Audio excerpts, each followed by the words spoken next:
President Xi Jinping has held talks with Kazakh President Nursultan Nazarbayev in Beijing.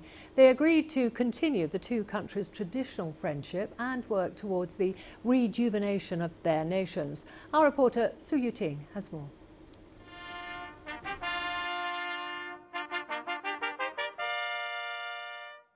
President Xi Jinping has held a welcoming ceremony for the Kazakh President Nazarbayev at the Great Hall of the People in Beijing. This is a brand new type of welcoming ceremony with new features like the increased number of honor guards, additional female soldiers, new uniforms, and more instruments for the military band.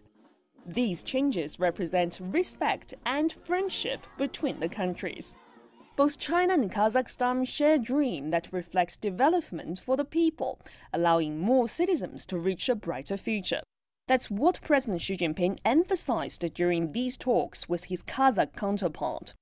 President Xi said China wants to work more closely with Kazakhstan in fighting terrorism and separatism. He noted that it was at Kazakhstan's Nazarbayev University that he first proposed the Silk Road economic belt in 2013. He suggested more cooperation in building production capacity, investment, trade, energy, finance, and agriculture. And he said China is ready to enhance mutual trust among SCO nations to ensure security and development in the region. Nazarbayev said his country is willing to integrate its Bright Path new economic plan with China's Belt and Road Initiative, adding that China's development has brought opportunities for Kazakhstan. After their talks, the two leaders signed a joint communiqué and witnessed the signing of agreements.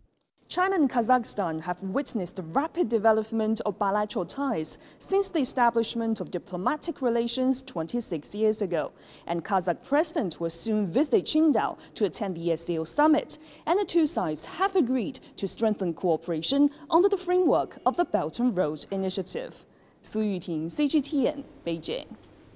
Well, for an update on the Shanghai Cooperation Organization Summit, Cui Huiao joins us from Qingdao. The leaders are arriving there at the SCO Summit. Can you tell us who has arrived so far and what to expect? Sure. So half an hour ago, Uzbekistan President Shavkat Mirziyoyev has arrived at the Qingdao International Airport. Now he's left with his crew. As you can see behind me, his plane is still right there. He was actually the first leader of SCO member state countries that has arrived for the upcoming summit.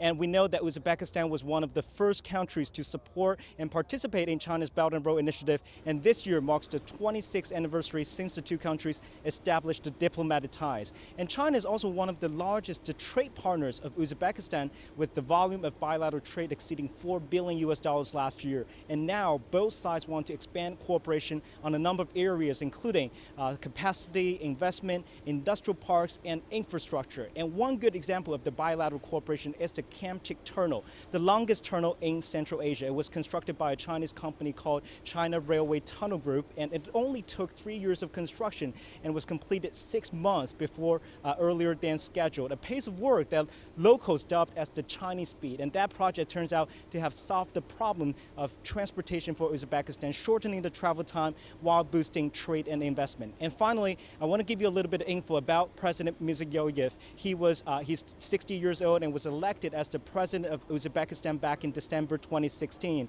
And he's known for his open foreign policy, especially compared to his predecessor. And Mirziyoyev paid his first state visit to China last year while attending the Belt and Road Forum last May. And during the meeting with his counterpart, Chinese President Xi Jinping said China is committed to developing an all-weather friendship with Uzbekistan and is willing to keep close communication on a number of areas, including international affairs, the Central Asia situation, as well as the development of SCO. And now, with the summit of SCO to be kicking off in just 2 days, those are also going to be the items on the agenda of the summit. Back to you. Okay, Cui Huiao there in Qingdao following the Shanghai Cooperation Organization Summit for us. Thank you for that.